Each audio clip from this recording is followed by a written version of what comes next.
결혼하고 3년 후에 첫 딸을 낳았고요. 그리고 제 아내가 저희 딸과 함께 처음 처갓집 나들이를 한국으로 갔는데, 그 한국으로 나들이 간 날의 기억이 지금도 생생합니다. 아침에 제 아내와 딸을 제가 공항에 데려다 주고 돌아오는 길에 저는 설렁탕을 한 그릇 먹었습니다. 그리고 집으로 들어가서 고무줄 바지로 바로 갈아입고, 오전임에도 불구하고 갈아입고 TV를 켰습니다. 그날 저는 학교에 가지 않았습니다. 자는 게 좀 아깝기는 했지만 오후에 낮잠을 잠깐 자고, 그리고 제가 미혼 때 즐겨 하던 대로 이 싸구려 차이니스 캐리아웃을 사다가 그것을 먹으면서 영화 한 편을 보았습니다. 그리고 저는 그날 침대에서 자지 않고 소파에서 잤습니다. 제가 하고 싶지 않으면 하지 않아도 되고, 하고 싶은 것만 할 수 있는 그 공간과 그리고 그 시간에 누구의 눈치도 보지 않고 제가 하고 싶은 것 마음대로 하면서 그냥 즐기고 싶었습니다. 제가 그렇게 즐기고 하고 싶었던 일이 겨우 싸구려 차이니스 캐리아웃에서 혼자 캐리아웃을 해다가 그것 먹으면서 쭈그리고 앉아서 먹으면서 이 혼자 영화 보고, 그리고 침대가 아닌 소파에서 자는 것, 그 정도였기는 하지만 당시는 그것이 제가 누릴 수 있는 최고의 자유였습니다. 아내로부터의 해방, 아이로부터의 해방, 그리고 일상으로부터의 해방, 너무너무 좋았습니다. 그런데 딱 하루였습니다. 이틀째 되는 날 아기의 울음소리가 그리웠고, 그리고 아내의 웃음소리가 없는 집에 들어가기가 싫었고, 혼자 밥을 해먹는 것이 너무 불편해서 그냥 끼니를 거르기가 일쑤였습니다. 사람들은 모두가 다 어쩌면 자유를 원하지만 막상 자유가 주어졌을 때 그 자유를 만끽할 수 있는 시간은 그렇게 길지는 않습니다. 그건 아마도 그것이 참된 자유가 아니기 때문에 그렇고, 일시적인 그 쾌락을 혹은 그 만족을 줄 수 있는 것에 불과하기 때문에 그럴 겁니다. 이 자유라는 말을 사전적으로 정의하면 외부적인 구속이나 무엇에 얽매이지 않고 자기 마음대로 할 수 있는 상태, 그것을 자유라고 정의합니다. 명백한 반의어임에도 불구하고 이 자유와 구속은 사실은 그 구분이 아주 애매해서 사람들은 이게 자유로운 건지 아니면 구속된 것인지조차도 분명히 인식하지 못할 때가 참 많은 것 같습니다. 다시 말하면 자유라는 것은 구속되지 않은 상태라고 정의를 하고 있기는 하지만, 참된 자유는 구속을 통해서만 경험되는 경우들이 허다하게 많기 때문에 우리는 자유를 말하면서도 엄밀하게는 참된 자유가 무엇인가 하는 것을 잘 모르고 있다는 말입니다. 요즘에 자주 듣는 말 중에 하나가 자유로운 영혼의 소유자라는 말입니다. 사람들이 종종 어떤 사람을 가리켜서 이 자유로운 영혼의 소유자다라고 말을 하는데, 이 자유로운 영혼의 소유자란 사회적인 통념이나 혹은 그 시선을 의식하지 않고 자기가 하고 싶은 대로 말하고 자기가 하고 싶은 대로 행동하는 사람을 가리켜서 말하는 것 같아요. 남이야 무슨 옷을 입든지 상관하지 않고 내가 원하는 옷을 입으면 되고, 그 자리에 어떤 옷이 어울리는가 하는 게 중요한 것이 아니라 그냥 내가 편안한 옷을 입으면 되어서 다른 사람들의 시선이나 사회적 통념에 전혀 구애를 받지 않고 하고 싶은 대로 마음대로 할 수 있는 사람이 바로 이 자유로운 영혼을 소유한 사람이다라고 그렇게 말하는 것 같습니다. 하지만 제 생각에는 적어도 그 사람들보다는 제가 더 의복에 있어서는 자유로운 이 영혼의 소유자가 아닐까라는 생각을 합니다. 저는 제가 집회를 가거나 어떤 모임에 가게 되면 거의 모든 경우에 드레스 코드를 꼭 묻는 편입니다. 어떤 옷을 입어야 되는지 제가 물어요. 넥타이를 매야 하는지, 아니면 양복 정장을 입어야 하는지, 세마이 캐주얼도 용납되는지 허락되는지 묻습니다. 그리고 저는 요청하는 대로 입고 갑니다. 여행을 다니면서 양복을 가지고 다니는 건 굉장히 불편한 일이고, 그리고 제가 거동하기에도 간편한 옷들이 참 좋기는 하지만 그것이 저에게는 그렇게 중요한 문제가 아니라서 상대방의 요청에 맞추어서 해도 저의 자존감이나 혹은 제 정체성에 어려움이 없습니다. 죽기보다 하기 싫은 일이라면 몰라도 그냥 일반 사람들의 기대에 맞추어서 따라가는 것도 좋지 않고, 따라가도 나에게는 아무 문제가 없다고 생각하는 그것이 저는 편합니다. 초월이란 언제나 하고 싶은 대로 하는 것이 초월이 아니라 자발적인 구속을 의미하기도 할 겁니다. 사람이 자기가 자유하지 않다고 생각하는 데는 여러 가지 이유가 있을 것 같아요. 아무도 구속하지 않지만 스스로 구속된 것처럼 느껴져서 자유하지 않다고 생각하는 사람도 있을 것이고, 기대치가 너무 높아서 만족할 수 없기 때문에 자유하지 않다고 생각하는 사람도 있을 겁니다. 남의 자유를 심각하게 침해할 수 있는 이 무절제하고 방만한 삶의 방식을 고집하는 그 이기심 때문에 자유하지 않은 사람도 있을 겁니다. 어찌 보면 사실 사람들은 평생 동안을 이 자유를 위해서 싸우며 살다가 가는 것인지도 모르겠다 싶어요. 조금 전에 제가 정의한 대로 이 자유라는 것이 외부에 의해서 영향을 받거나 구속을 받지 않고 자기가 하고 싶은 대로 하는 것, 그 상태를 의미한다면, 그렇게 원하는 대로 살기 위해서는 구속받지 않고 얽매이지 않을 수 있는 힘이 필요하다고 생각을 해서 힘을 가지려고 하고, 자유를 위한 투쟁은 결국은 힘을 위한 투쟁으로 보이기도 합니다. 힘이 없으면 구속받기 때문에 그렇습니다. 아내와 남편 사이에서도 바로 이 자유를 위한 싸움은 힘을 놓고 싸우고 있는 모습이고, 부모와 자식 간의 관계에 있어서도 바로 이 힘겨루기를 하고 있다고 볼 수도 있을 것 같은데, 그 힘겨루기의 그 이유는 어쩌면 자유입니다.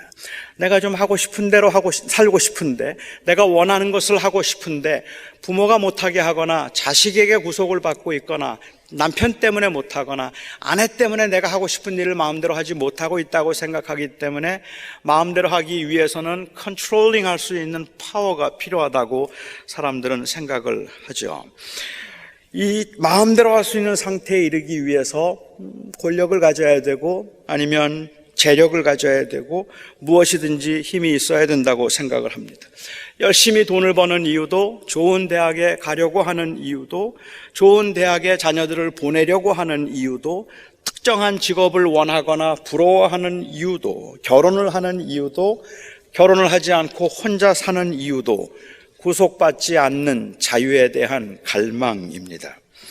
하지만 인간은 어느 누구도 그렇게 온전히 자유했던 적은 없었습니다.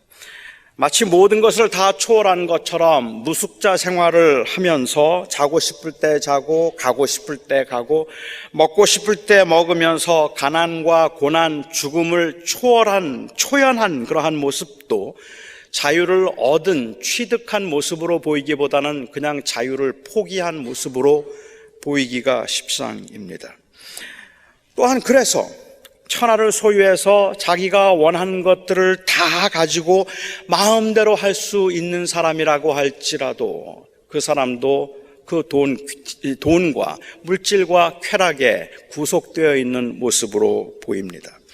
아마도 그래서 자유를 갈망하는 사람들에게 힘이 있으면 자유하고, 자유한 사람들은 무엇이든지 할 수 있어서 그것이 바로 인생의 궁극적 행복일 것이라고 생각하는 사람들에게 솔로몬의 고백은 가히 충격적이라 말할 수 있습니다. 그는 이렇게 고백을 합니다. 무엇이든지 내 눈이 원하는 것을 내가 금하지 아니하며, 무엇이든지 내 마음이 즐거워하는 것을 내가 막지 아니하였으니 이는 나의 모든 수고를 내 마음이 기뻐하였음이라. 이것이 나의 모든 수고로 말미암아 얻은 몫이로다.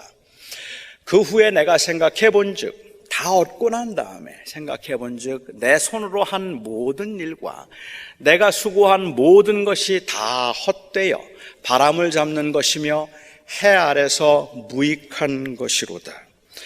이 솔로몬도 나중에 고백하지만 많은 걸 소유하면 자유하고 행복할 줄 알았는데 그 모든 걸 다 소유해서 내 눈에 보는 것, 내가 원하는 것을 금한 적이 없고 내가 갖고 싶은 것을 못 가져본 적이 없는 모든 권세와 재력과 그리고 또한 그 모든 능력을 다 소유하고 난 다음에도 내 안에 여전히 채울 수 없는 공허함이 있어서 나는 자유하지 않았다라는 그 고백을 하고 있는데, 성경은 결국은 이 구속됨 혹은 이 사람들이 자유를 누리지 못하고 있는 이유는 사실은 구속이 싫어서 자유하기 위해서 하나님을 떠나 스스로 하나님이 되려고, 스스로 온전히 자유해지려고 그렇게 하나님을 떠났다가 사망과 심판이라는 그 영원한 족쇄에 매여서 인간이 불행해졌다고 말합니다.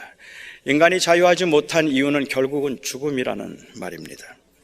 이 자유라고 하는 이 말은 당시 유대인들에게는 별로 말하고 싶지 않았던 그야말로 뜨거운 감자와 같은 주제였습니다. 그들에게 이 자유는 아주 예민한 문제일 뿐만 아니라 사실은 자부심의 문제이기도 했기 때문입니다. 예수님께서 너희가 내 안에 거하면 내 제자가 되고 그리고 또한 진리를 알지니 진리가 너희를 자유하게 하리라 하고 말씀하셨을 때 유대인들은 주님이 하신 이 말씀에 아주 민감하게 반응을 했습니다. 그들은 하나님의 백성으로 누군가의 종이 된 적이 없다는 일종의 종교적인 최면을 걸고 있었기 때문에 그들은 그만큼 예민하고 민감했던 겁니다. 그들의 대답을 한번 들어보시기 바랍니다. 예수님께서 너희가 진리를 알지니 진리가 너희를 자유하리라 말씀하셨더니 그들이 말하기를 우리가 아브라함의 자손이라 남의 종이 된 적이 없거늘 어찌하여 우리가 자유하게 되리라 말하느냐 하고 말했어요. 남의 종이 된 적이 없다고요? 이스라엘 백성들이 남의 종이 된 적이 없다고요? 아브라함의 손자였던 야곱 때부터 400년 동안 애굽에서 종살이한 건 누구였는데요? 그들이 바벨론의 포로로 잡혀가서 그 70년 동안, 아니 그 이후에 그 포로 생활을 했던 것은 그것은 종이었던 것이 아니었던 건가요? 비록 예루살렘으로 돌아오기는 했지만 페르시아가 망할 때까지 페르시아의 통치를 받아야 했던 그들이 종이 된 적이 없었다고요. 아니 지금 예루살렘은 누가 다스리고 있습니까?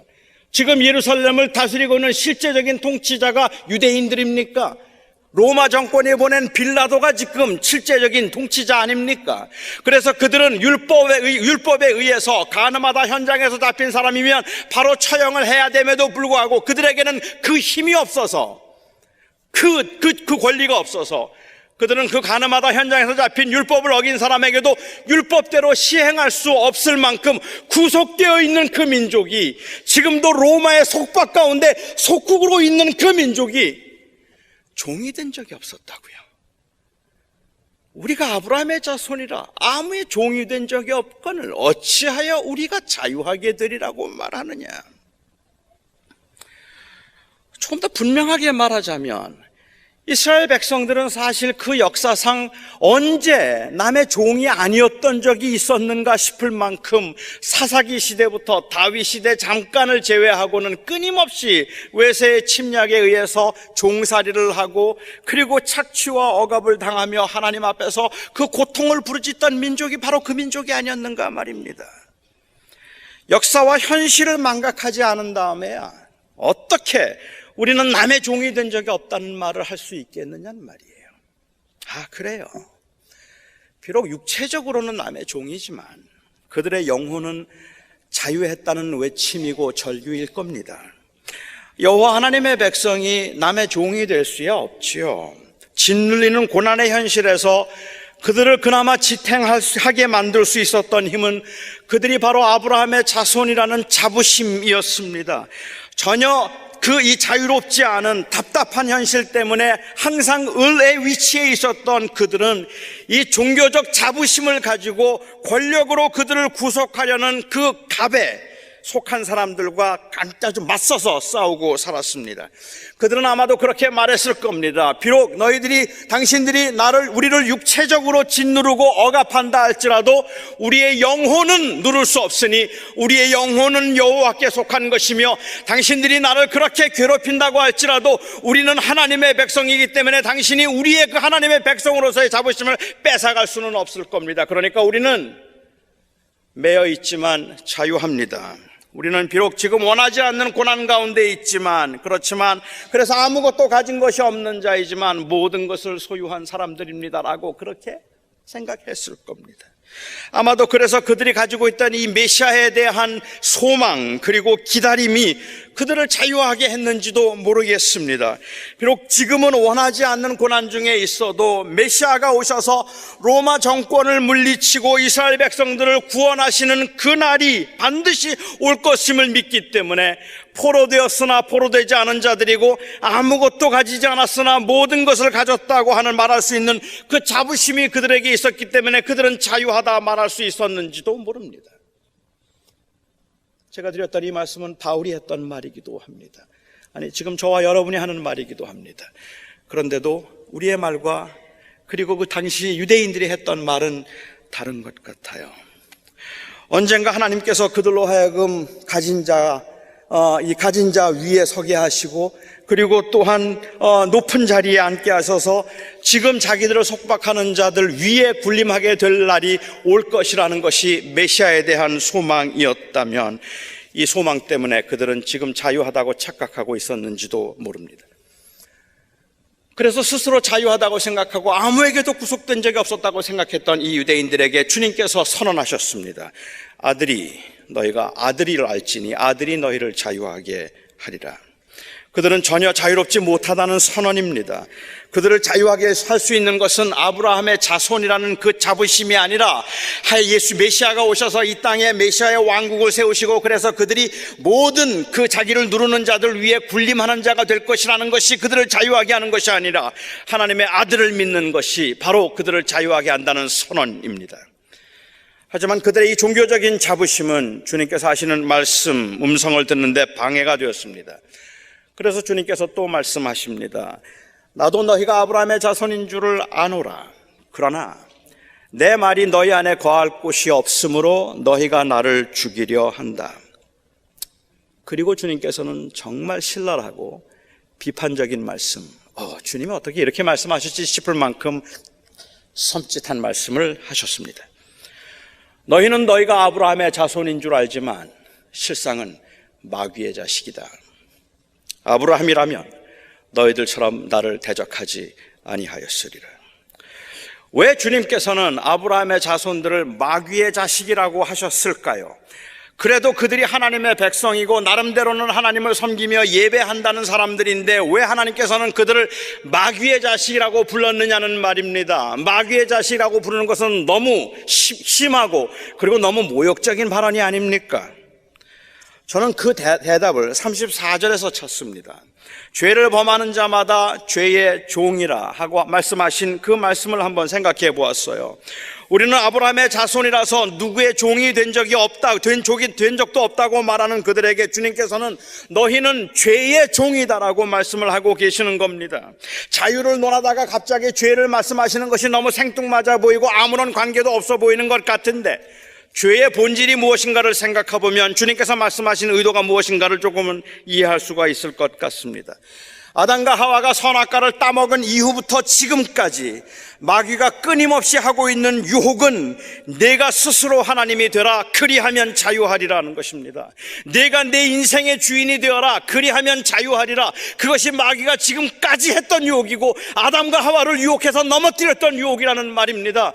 내가 이 선악과를 먹으면 정녕 죽지 아니하고 선과 악을 아는 일에 눈이 밝아져서 내가 하나님처럼 되리라. 그리고 먹었어요.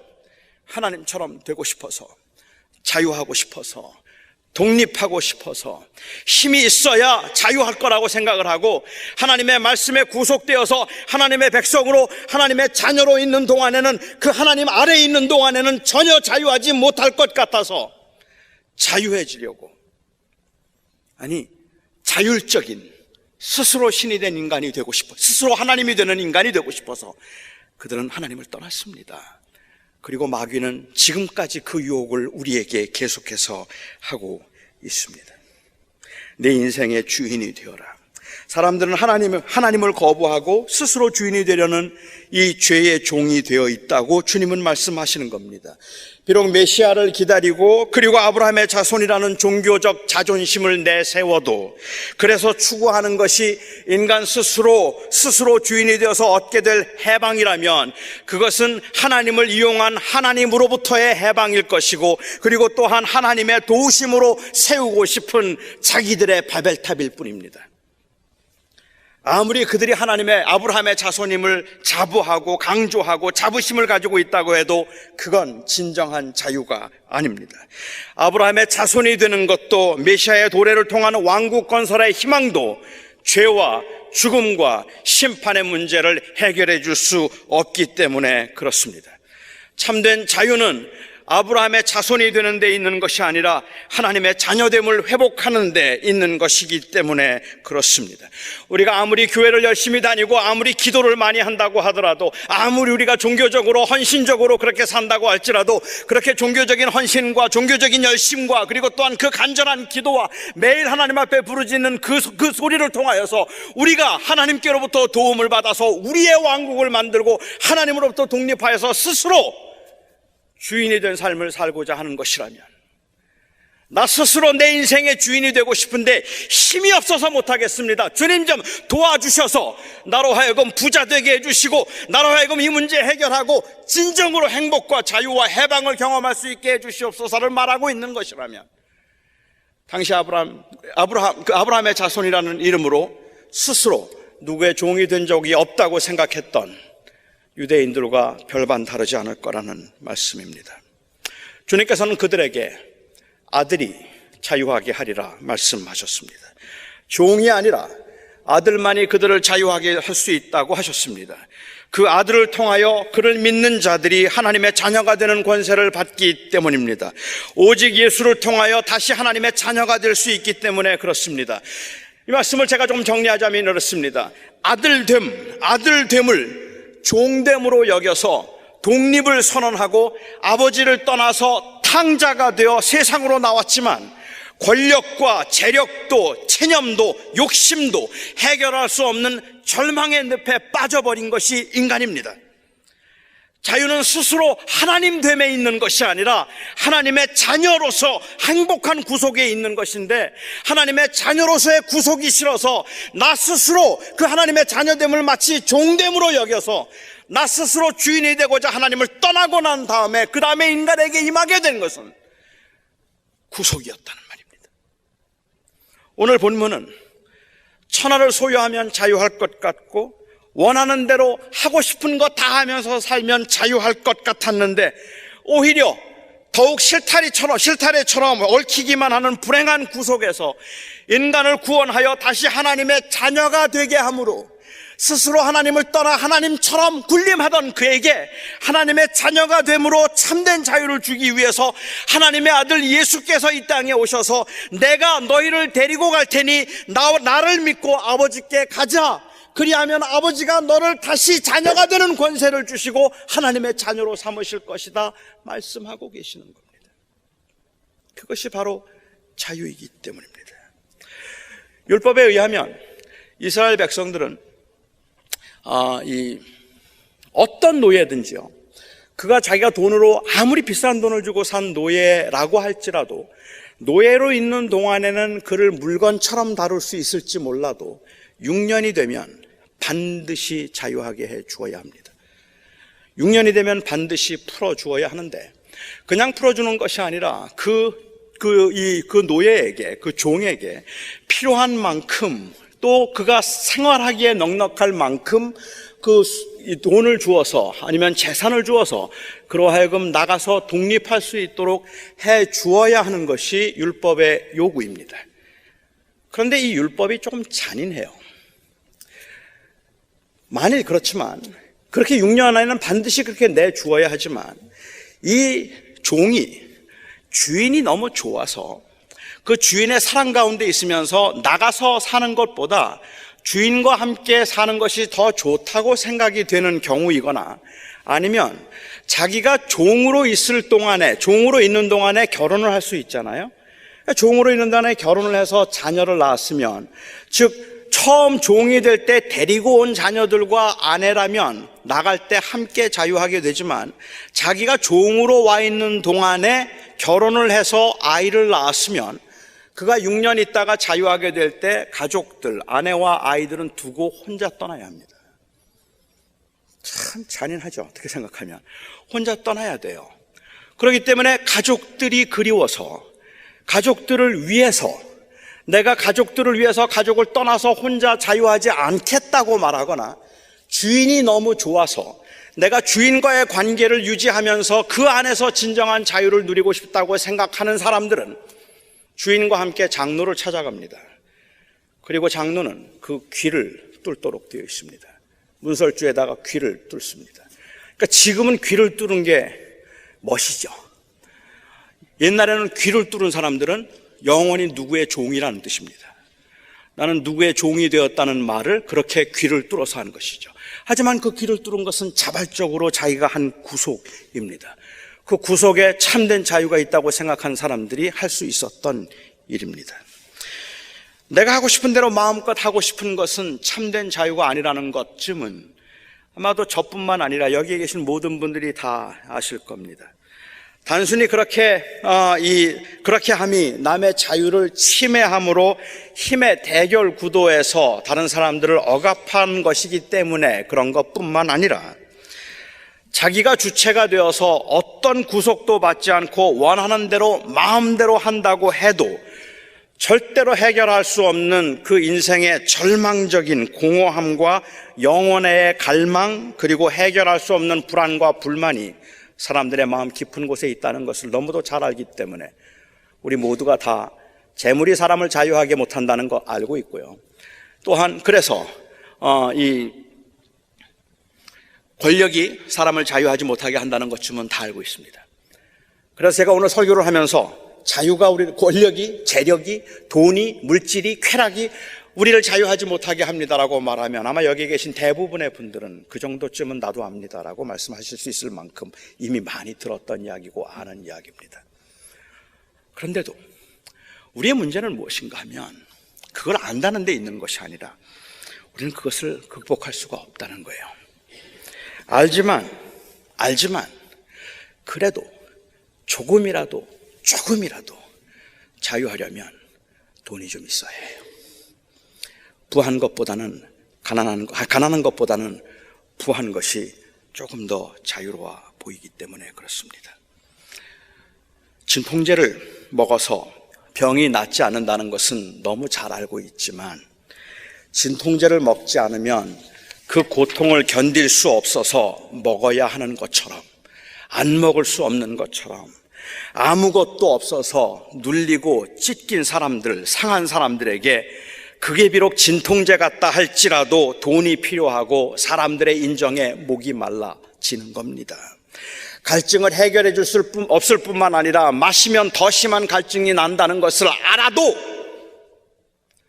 지금 이 갈증이 너무 견딜 수가 없어서 더 심한 갈증을 주는 줄 알아도 마셔야 되는 게 인간입니다. 그래서 마십니다. 어쩔 수 없어서 마십니다. 돈이 있어야 행복하지 않다는 거, 있다고 행복한 거 아니라는 건 아는데, 돈이 많아서 그래서 사람이 행복해지거나 자유해지지 않는다는 것 아는데, 그런데 지금 당장 돈이 있어야 내 이 갈증을, 그리고 내 이 진통을 해결할 수 있을 것 같아서 그래서 그 돈을 요구하고 찾아가게 되는 것, 그래서 그 돈을 찾고 그 돈을 쫓아 살고 있는 우리의 모습을 예수를 믿는 사람으로서 우리는 우리 자신을 볼 때도 마치 꼭 진통제 맞고 있는 것 같아서 가슴이 답답하기도 하고 죄송하기도 하고 안타깝기도 한데, 그럴 수밖에 없는 게 우리란 말이에요. 아닌가요? 그러니까 로마의 억압 아래서 종살이를 하면서도 우리는 아브라함의 자손이라, 비록 로마의 속박을 받고 있지만 우리는 그들의 종이 아니다고 말하는 그 유대인들에게 연민을 느낄 수 있을 만큼 그들의 심정을 충분히 이해할 수 있다는 말입니다. 그런 그들에게 그래서 불쌍하기 이를 데 없는 그들에게, 그래서 그 물을 길러와야 했던 사마리아 여인에게, 그래서 그 진실과 지식에 목말라 했던 니고데모에게, 그래서 너무 괴롭고 힘들어하고 있는 그 종교적 자부심을 가지고 그 안에서 그나마 조금이라도 갈증과 그리고 또한 그 고통을 해결해보고자 하는 그 유대인들에게 오늘 주님께서 말씀하고 계시는 겁니다. 자유는 아들이 주는 거다. 진정한 자유는 그 하나님의 자녀가 될 때 오는 거다. 이제는 다르다는 말입니다. 주님이 그들에게 말씀하고 계시는 건 너희들이 그랬던 건 내가 이해하고 알지. 그런데 이제는 달라. 왜요? 진통제가 아니라 치료제로 주님이 오셨기 때문에 그렇습니다. 치료제가 없을 때는 여러분 진통제 먹어야 돼요. 안 먹으면 너무 괴로워요. 하지만 치료제가 생기면 치료제를 먹고 고통스러워도 참을 수 있어요. 진통제를 안 먹으면서도. 왜냐하면 치료하기 때문에, 고치시기 때문에. 설교를 시작하면서 일반적으로 자유란 외부적인 구속이나 무엇에 얽매이지 않고 자기 마음대로 할 수 있는 상태라고 말씀드렸습니다. 저는 성경이 정의하는 자유는 조금 다르다고 생각합니다. 아주 많이 다르다고 생각합니다. 성경은 자유를 정의할 때 자유란 하나님 품으로 돌아와 하나님의 자녀가 됨으로 자녀로서의 권세를 누리는 것, 그것이 자유입니다. 내가 주인이 되는 것이 아니라 아들이 주인의 아들이 됨으로 권세를 누리는 것, 그것이 자유합니다. 말씀하십니다. 예수 그리스도는 우리로 하여금 자녀가 되도록, 그래서 자유를 얻도록 하기 위해서 이 땅에 오셨습니다. 그리고 주님께서 선언하셨습니다. 그 고통 중에 있는 모든 백성들에게 주님께서 선언하셨습니다. 그러므로 아들이 자유롭게 하면 참으로 자유로우리라. 하나님께서 우리로 하여금 하나님의 자녀가 되어서, 자녀됨이 구속인 것 같지만 그 구속이 곧 자유라 말씀하셨습니다. 아마도 제가 오늘 여러분들에게 이 설교를 하면서 하고 싶은 말이 있다면, 여러분들의 그 고통스러운 현실과 여러분들이 지금 경험하고 있는 그 사회에서 상대적으로 느끼고 있는 그러한 그 아픔들과 갈증들, 목마름들, 그리고 그 힘든 것들을 생각하면 너무 힘이 들어서 빨리 나에게 이것을 좀 잊게 할 수 있는, 잠시 잊어버리게 할 수 있는 진통제로 돈이든 쾌락이든 권력이든 무엇이든지 좀 달라고 말씀하시는 여러분들의 그 심정과 그리고 그 마음을 이해할 수 있습니다. 저도 그렇습니다. 그런데 오늘 주님께서 말씀하시는 것은 진통제 먹지 않고 좀 한번 참아볼래? 말씀하십니다. 내가 고친다. 그러니 좀 참아볼래? 그래서 우리가 오늘도 예배하면서 우리의 자유는 돈에 있는 것도 아니고 권력에 있는 것도 아니고 쾌락에 있는 것도 아니라 우리의 자유는 자녀됨에 있음을 우리가 믿습니다라는 그 고백을 확인하고 싶은 것이 오늘의 예배입니다. 기도하겠습니다.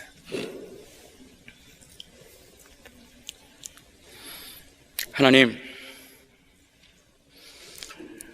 돈이 많다고 자랑하고 사업이 잘 된다고 안심하고 죽을 때까지 먹고 살 만큼은 모아놓았다고 이제는 잘 됐다, 이제는 누리자, 즐기자 사람들 말하지만 주님, 그게 그냥 진통제라면 어떻게 합니까? 주님, 그런데 그들 가운데 아무런 소망이 없다면, 그래서 그 즐기고 누리고 그러면서 그 고통을 잊어버리고 마치 죽음도 심판도 없는 것처럼 살아가는 그것이 마치 자유인 것처럼 생각하고 있다가 정말 그 죽음 앞에 서면 어떻게 합니까, 주님? 우리가 그 심판 앞에 섰을 때 우리가 소유하고 있는 것, 우리가 누리고 있는 것, 우리가 그래서 자랑하고 있는 것, 내가 자유하다고 생각했던 그것들이 다 결국은 잠시 그 고통과 아픔과 절망을 잊어버리도록 하기 위한 진통제에 불과했다는 것을 알게 된다면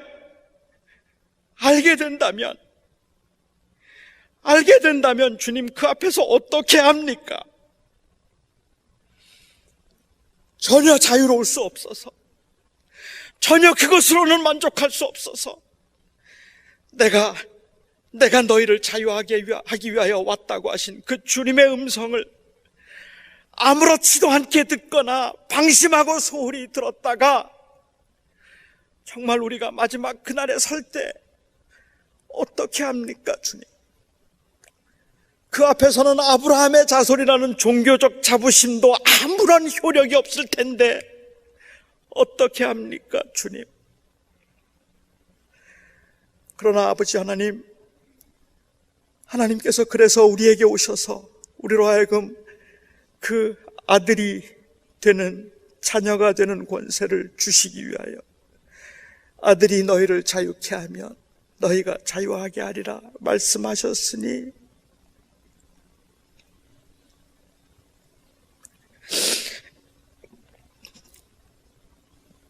그 은혜만 감사합니다. 비록 세상에 사는 동안에 많은 걸 누리지 못하고 사람들이 말하는 것처럼 자유롭기보다는 오히려 물질에 구속되고 건강에 구속되어서 사는 것 같아도 그래도 우리가 자유하다 말할 수 있도록 자녀가 되는 권세를 주셔서 감사합니다. 하나님, 우리가 부족해서 이 자녀가 되는 권세를 통하여 주신 자유를 이 땅에 사는 동안에 마음껏 누리지 못하고 자꾸 진통제를 맞고 싶습니다. 주여, 오늘 예배를 통해서도 우리가 다시 한번 우리에게 주신 이 궁극적 소망을 붙들고 일어설 수 있게 하여 주시옵소서. 예수님의 이름으로 간절히 기도하옵나이다.